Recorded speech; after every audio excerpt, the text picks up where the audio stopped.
Thank you, Ms. Lilios.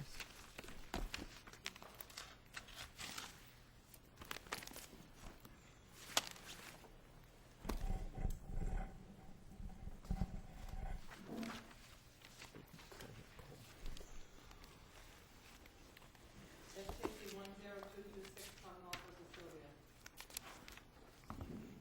Good morning, Mr. Harwood. Good morning, Your Honors. This is an appeal of a conviction for first-degree felony murder and possession of a firearm.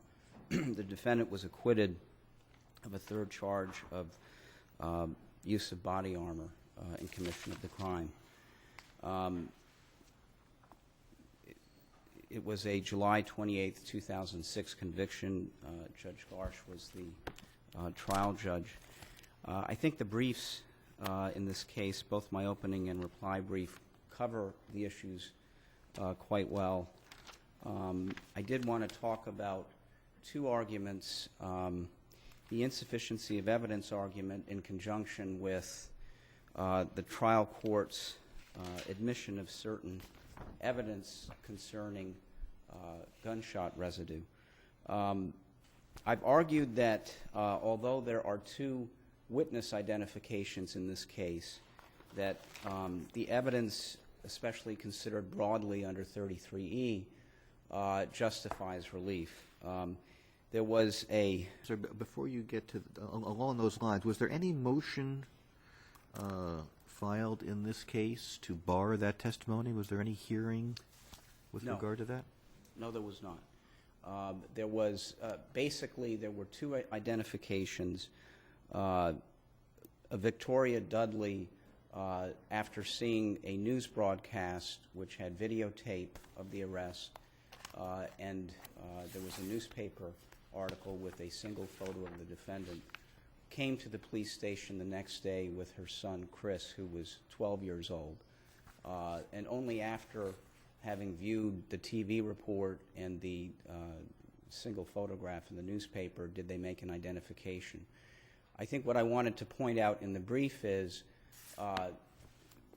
Victoria Dudley testified that this shooting which occurred was one where the person who did the shooting, there was about 6 shots, began walking toward herself and her son, and he was wearing a hooded sweatshirt, and she indicated that the only face that she could see was basically 2 eyes and not much of anything else. And she indicated, understandably, she immediately tried to cover up and protect her son by going down to the sidewalk with him so no harm would befall her or her son.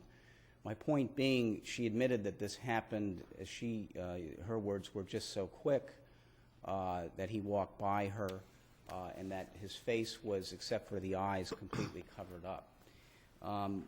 In addition, she described an assailant who was 5 feet 8 inches tall, and in the courtroom the defendant was taller than his attorney, who was standing 5 feet 11 inches tall. There was very scant, if any, forensic evidence that linked Sylvia to the crime, and that kind of leads into the importance of, I think, the admission. But didn't you have a lot of circumstantial evidence, witnesses who placed the shooter at different points leading to the backyard of this place where clothing was found with the defendant's ID in it?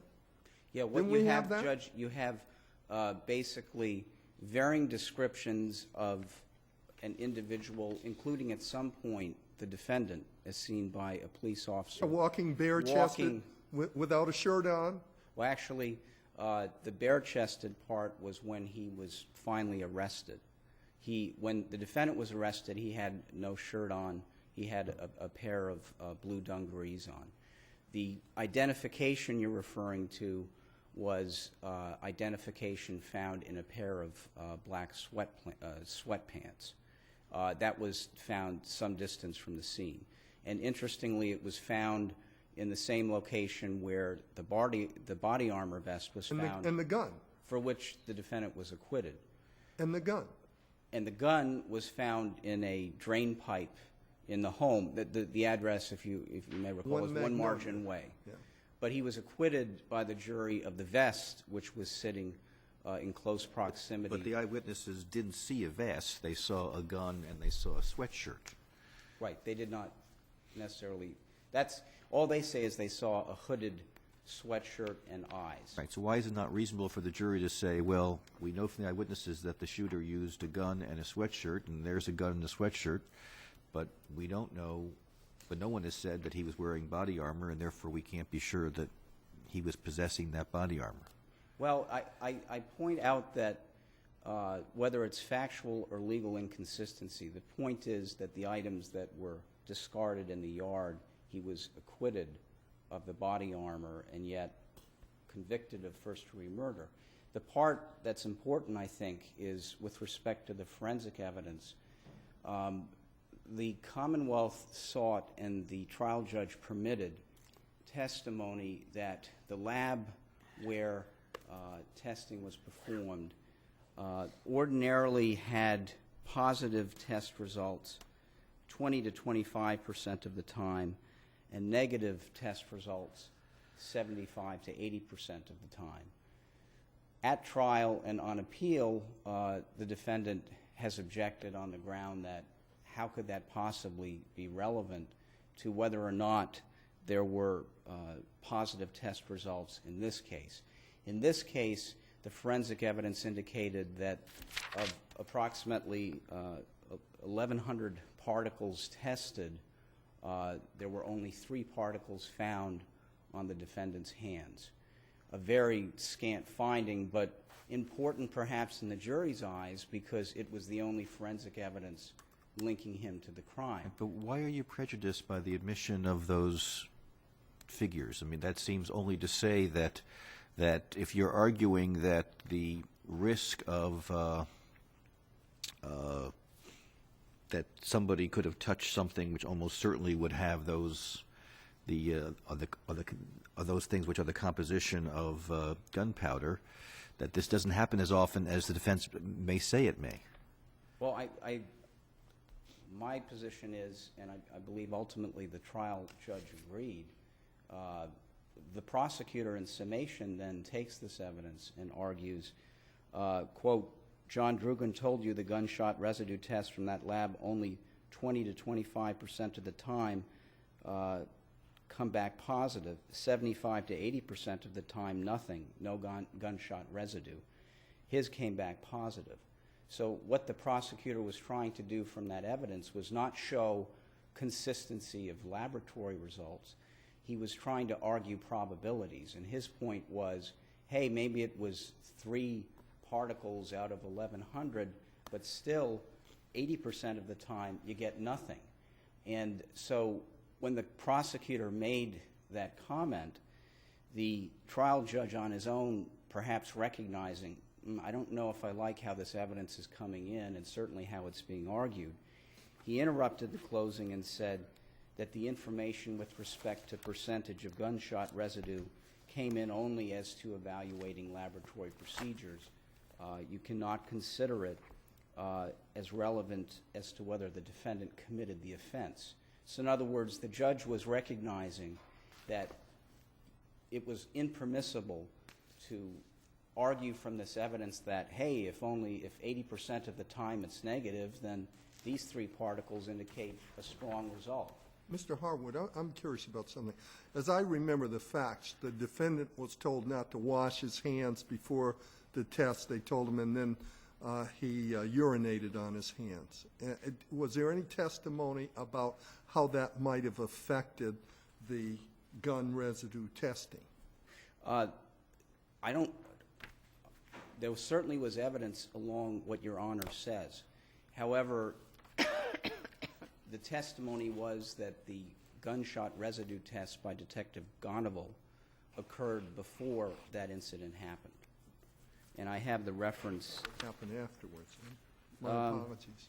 Well, I actually just confirmed that this morning.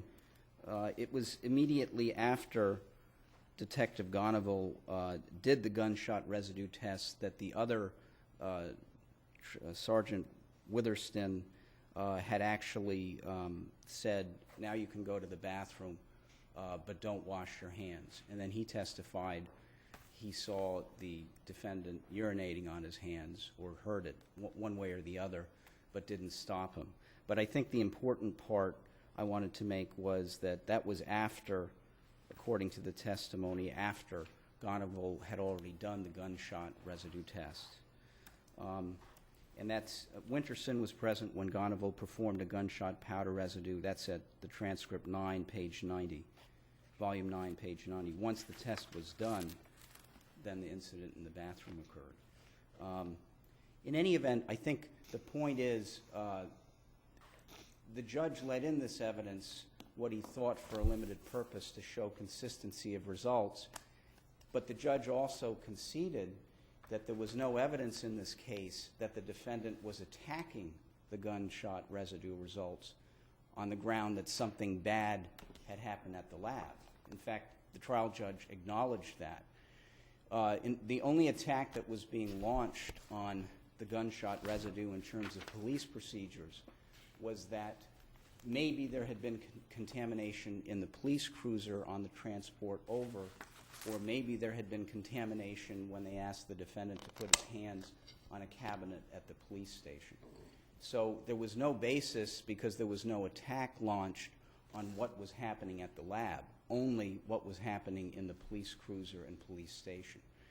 And so based upon how the evidence was introduced when we say it shouldn't have been, and based upon how the prosecutor seized upon it in the summation to basically say, hey, this test result is better than 80% of them, which should never have been, should not have happened, and the trial judge acknowledged should not have occurred, we say that reversal is required. The only other argument that I just wanted to touch upon, again, is summarized in the brief. With respect to the prosecutor's closing, there were 3 different occasions where the prosecutor had, first in the opening statement, had said that this was a dispute about drugs and a girl. No evidence like that was ever delivered at the trial. Obviously, you know, I know the law is different on openings versus closings in that if you have a good faith basis, you can make those kinds of comments in opening, but here there was no real showing of a good faith basis to have made any kind of comment about it being an argument over a girl or even a dispute over drugs. And then there are 3 other comments that each time the trial judge either interrupted the closing or sustained a defense objection to the closing. One was a personal opinion about, I know he doesn't look the same as he did then. At the time of the crime, he had short hair. At trial, he had long hair. There were a couple of other comments, reference to Dudley hearsay testimony that Anderson Rosa, just before being shot, looked like he knew something was wrong. Comments along those grounds. There was a 3rd one about evidence, convicting the police of planting evidence in general, and the trial judge interrupted and said, hey, nobody's calling into question the conduct of the police in general. My point is, it happened 3 times. Each time there was either an objection or a sua sponte interruption of the argument, and given that kind of pattern, the cumulative effect of it violated the fairness of the proceedings. If there are no questions, that would be what I have. Thank you, Mr. Howard. Mr. Gagnon? Good morning, Ours. May it please the Court, Stephen Gagney for the Commonwealth. I'd like to start with just a brief overview of the facts of the case for the purpose of showing what I believe was an overwhelmingly strong case against the defendant here, even putting aside to one moment the gunshot residue evidence. We had 2 eyewitnesses who passed within a foot or 2 of the defendant seconds before he shot the victim. Seeing only his eyes. No, there was testimony that there was eye-to-eye contact, and Victoria Dudley testified that she focused primarily on his eyes, but my recollection of her son's testimony is that he looked the defendant squarely in the face. It was not just his eyes. They passed within a foot of him. The mother's attention was initially drawn to the defendant because he was wearing very heavy clothing on what was a relatively warm summer day, or late October day, I believe, a warm autumn. His pace of walk was either a quick pace or a slow jog, which was odd to them. And again, he passed within a foot of them, making eye contact with each person. These witnesses came into court, including Christopher Dudley, who I believe was 10 or 11 at the time of this trial, and they both pointed out the defendant and said, that is the person we saw do the shooting. Now, after the shooting occurred, Mr. Sylvia turned left, ran south down Stapleton Street, and ran into the backyard of 1 Margin Street, where he had lived for several years when he was a youth. And he was observed by different witnesses as he went down this path, you say? Yes, there were multiple witnesses who saw an individual matching this description of the clothing and the pace. None of the witnesses along the way got a look at the face or positively identified him, but it was a strong circumstantial chain that this was the same person. Mm-hmm. In fact, the tow truck driver on Stapleton Street identified a Carhartt brand jacket on the person who he saw running, and sure enough, it was a Carhartt jacket which was found behind 1 Margin Street. So again, this was the backyard of where Kyle Sylvia had literally grown up when he was younger, just blocks from the scene of the crime. This individual then, after ditching the clothing and the gun in the backyard, ran through the house, showing some familiarity with the interior, the layout of the house, and out onto Cove Road. He's then approached by a police officer who observes him huffing and puffing and sweating and out of breath as if he'd just been running. And when the officer approaches and says, "Hey, can I talk to you for a minute?" the defendant bolts. He runs. The chase is on at this point. He's shedding clothing. He's seen at that point wearing a basketball jersey. Then he's seen wearing a white shirt. Then he's seen eventually with no shirt. He takes several evasive maneuvers and eventually is arrested. As if that wasn't enough, when they search the clothing behind 1 Margin Street, his identification is in the pocket of the sweatpants, as well as several letters and envelopes with his name and address on them. And essentially, the defense theory and argument here at trial was almost that this was too good to be true. And to some degree, I'd have to not agree, this was but a fairly I lengthy. This was a fairly lengthy trial, Mr. Gagney. It was for scheduling purposes, the number of witnesses. Given the flight, we literally had to call almost 15 witnesses to chain it all together. So this stretched out over almost 3 weeks. And then when the defendant is finally arrested, he's brought to the police station. The initial gunshot residue testing is done. And then the local detective, Gonneville, says to the defendant, actually no, he says to his sergeant, Winterson, "Don't let him wash his hands or go to the bathroom because the state police are coming in and they have some more tests to do." The defendant hears this, and within moments, he tries to cleanse his hands further as he's urinating. So even putting aside for a moment the gunshot residue testing, which I'll get to in a minute, this was an overwhelmingly strong case, and it's no surprise that the jury convicted the defendant of first-degree murder. Now, with going back to the too good to be true issue, I don't want to say it's... Well, I'm not suggesting right. that you are. It wasn't clear from the briefing whether the defense affirmatively alleged that the police had planted the ID. Was there any testimony as to the booking and as to what property was taken from him at booking and the timing of booking? There was testimony about that, and there was no testimony whatsoever that his identification or wallet or anything else was on him at the time of his arrest. It was, if not explicitly alleged by the defense trial attorney, it was absolutely insinuated during his closing argument, which I believe I cited the relevant portion of my brief.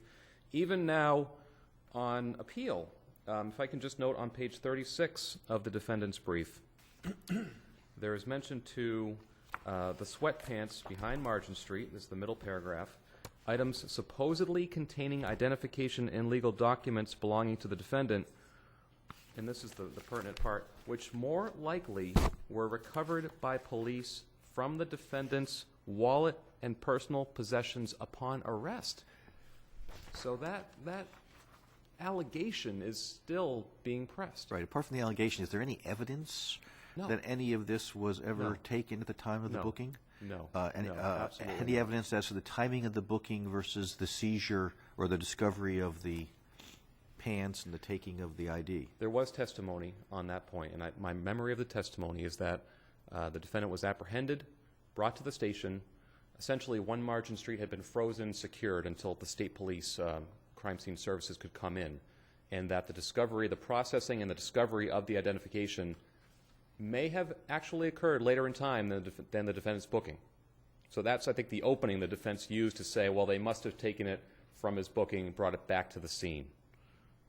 So if that's considered an evidentiary basis for making that argument, I suppose you could say he was free to make the argument, and I can't blame him for making it. But that's all they had, I I don't think gather. he had any other out. Okay, but that's all they had. Yes, absolutely. There was no alibi. It was a mistaken identification / framing by the police, planting of evidence, typical attack on the investigation. So explain how these lab results, not the specific results here, but this lab is reliable, how that evidence is relevant here. It was primarily relevant at the time it was introduced because by the time chemist Drugan was on the stand. Who? Chemist John Drugan. He's From the lab? Yes, from the lab.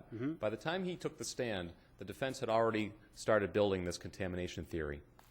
Detective Gonaville, who conducted the testing, testified before Drugan. And Well, surely there were legitimate questions to be asked about how the sample was gathered at the police station. All of that certainly makes sense, but yes, so what happened with the chemist that all of a sudden made the lab's integrity at issue? well, on one hand, when the defense has already started building this theory through Gonaville, who did the testing, is it not fair for the Commonwealth to anticipate that the same line of questioning may occur with the lab? Well, if it does, you've got redirect, and I assume at that point you can put evidence in with respect now that the integrity of the lab is under assault. One assumes you can put evidence in to counter that. I suggest it's risky on direct examination to say, well, I'll only go into that on redirect if the defense goes there on cross, because there's no guarantee that he would. And then but What do you isn't mean this there's no very- guarantee that who would?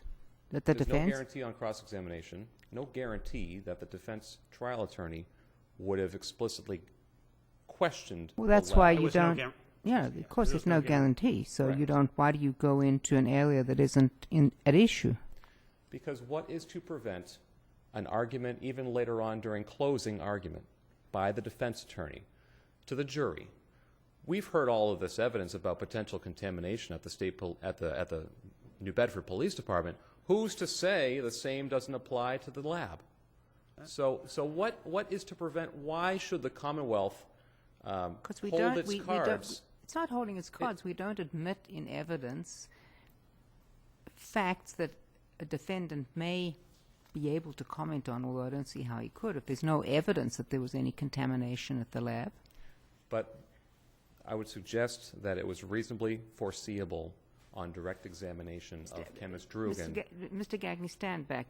The number of cases where defense attorneys question police investigation is pretty broad, especially in murder one cases, correct? I mean, it's not an Yes. atypical line of attack. It's almost standard. Yeah, it is almost standard. But we can't say, well, because you're attacking the conduct of the police in this area, we're going to let in all kinds of stuff about all kinds of other areas. I would suggest it's the same area, though. It's the gunshot residue results. I have a question about that. Did the expert explain the meaning of the 25% residue detection rates? I mean, what did that mean when he just said we have 25%, 20 to 25% rates? That of all of the kits they examine, only 25% of them yield positive results. Yes. And I'd suggest that is relevant because not only does it kind of show the jury how rare this lead, barium, and antimony combination is, that gunshot residue isn't just floating around, it's most likely not here in this courtroom. It's a relatively rare combination of elements. But secondly, if contamination, even at the local level, at the police department, was as rampant or possible as the defense seemed to be insinuating, if it was floating through the air and all over all the surfaces, wouldn't one expect No. the lab to be No, getting no, 'cause higher lab- results. No. I think that's a fair argument, Your Honor. I do. I think that it was a fair rebuttal and an attempt to debunk this contamination theory, which the defense had already started building during Gonneville. So that's where I think But because there's high contamination, you would expect more positive results, more correlations? yes, that's the argument that we made, that if all of these kits that were being conducted at local departments, particularly in New Bedford, if contamination was so rampant in the local PDs, well, then the state is only analyzing what the locals do. So if contamination is floating all around, you'd expect, I'd suggest, higher results But I from take the it the lab. questions Because of if all the questions of the chemist were not, tell me about the lab results you've had from the New Bedford Police Station, were they? There was an attempt at that line of questioning. I think we tried to specify it to New Bedford, and my memory is that there was a sustained objection to that. So we did try to do that. Was this theory that you just explained in answer to my question, was that explained in the testimony of the chemists so that the jury would understand that you were putting in these rates to show that one would expect, if there were contamination, to have higher rates?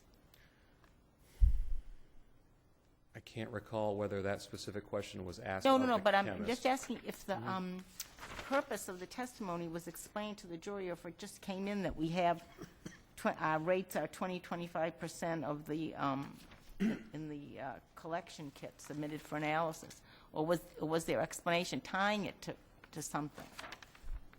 I don't think there was much explanation of what those results meant or what the chemist's take on that was. But the point that we were trying to make, and that I'm trying again to make here today, is that the lab is only the recipient of what's done before it. And I know for a fact the defense trial attorney elicited from chemist Drugan that he has no control over what happens before it gets to him. And if contamination occurs at the local level, well then he's sure he'll get positive results, but that doesn't mean that it was due to an actual hit or contamination. So that's where I say that what happens at the lab and what happens at the local level are connected, because it's a chain along the path of analysis. And if contamination occurs at the beginning of the chain, well then naturally you're going to get higher results from the lab, because they would be examining contaminated result after contaminated result, false positives all over the place. Now, the prosecutor argued this evidence a little differently than that, didn't he? Isn't that part of the problem here? He was cut off by the trial judge when he started discussing it during his closing argument, because I would admit that at the time the judge interrupted sua sponte, it may have sounded as though he was using it for a different purpose. Where he was actually going with that and whether he was going to tie it into the contamination issue, we don't know, because he didn't get to finish that sentence. But the point is, when the trial judge, a very experienced trial judge who I think throughout the trial showed no hesitancy of interjecting sua sponte and issuing forceful instructions, when she sensed that perhaps this wasn't sounding right or was being used for a different purpose, she jumped in, gave a quick and strong and clear curative instruction, perhaps preventive instruction, and the Commonwealth, the prosecutor, went no further with it, made no further reference to it. I think the thrust of his argument was that given the testimony of the relatively rare combination of the lead, barium, and antimony, and that it's not just floating around freely in the environment, a positive hit is significant. Even if only 3 particles on 2 hands, 3 particles of and this... and the judge then explained that, whoa, that wasn't the reason this was admitted, which goes to Justice Cowan's question. At the time that it was admitted, were the jury given some instructions as to the purpose of it being admitted, or did this only come when the judge essentially realized it might be misused in the course of the closing? My memory of the record is that when the trial judge allowed us to go into this on direct of chemist Drugan, she did not explicitly instruct the jury at that time of the limited purpose for which it was coming in. I could be wrong, but that's my memory of the record. It was discussed at sidebar, and at sidebar she said, I'll let you get into it on the issue of bias at the lab or the integrity of their testing, but I don't think she reiterated that to the jury. If I find differently upon a later review of the trial record, I would certainly clarify my comments if I could through a post-argument letter. Now, what about the good faith basis for the prosecutor's opening musings about, maybe we'll hear it's about a girl, maybe we'll hear it's about a drug bust gone bad, maybe we'll hear it's about something else. I mean, that's a very unusual set of musings unless there's a real belief that some evidence of any of that is going to come in. And there was. With respect to drugs, it was unchallenged that the victim himself had crack cocaine in his pocket at the time he was shot to death. And did the prosecutor intend to put that, why didn't that come into evidence? That came into evidence unobjected to, and defense counsel even acknowledged trial transcript 7 at page 131. The defense counsel himself acknowledged that he expected this evidence of the drugs in the victim's pocket to come into evidence. Okay, and it did come into evidence. And it did. So that's not, Unobjected to. doesn't seem to be a problem to me. What about the girlfriend? With respect to the potential girlfriend angle, the prosecutor tried to explore this avenue through questioning of the defendant's girlfriend, Ramona Carrero. There had been a tattoo on the defendant's neck of the name Heidi, which I believe there was testimony that had been later removed, or he had tattoo removal procedure, which doesn't sound too pleasant. But during the sidebar that followed, the defense counsel, again, this is now transcript volume 10, page 154. He acknowledged that he was aware that the Commonwealth had investigated this prior to trial in their efforts to investigate this angle by asking the victim's relatives about this woman, Heidi, and who she was and whether there was any connection between the defendant and the victim, Anderson Rosa, whether this was a jealousy angle or some type of tryst or affair that had caused all this. So what you're telling me is not just that counsel was aware that there had been some investigation of this, Yes. but you're telling me that the prosecutor intended to offer evidence And tried to. and tried to. Yes. Thank you. So there was absolutely a good faith basis for both of those potential motives, even though motive wasn't necessary to prove. Right. Unless the court has any further questions, I would rest on my brief and just reemphasize the brazen nature of this homicide. Literally a block from a police station in broad daylight. This was clearly first degree, and I'd ask that it remain so. Thank you. Thank you, Mr. Gagnon. Thank you.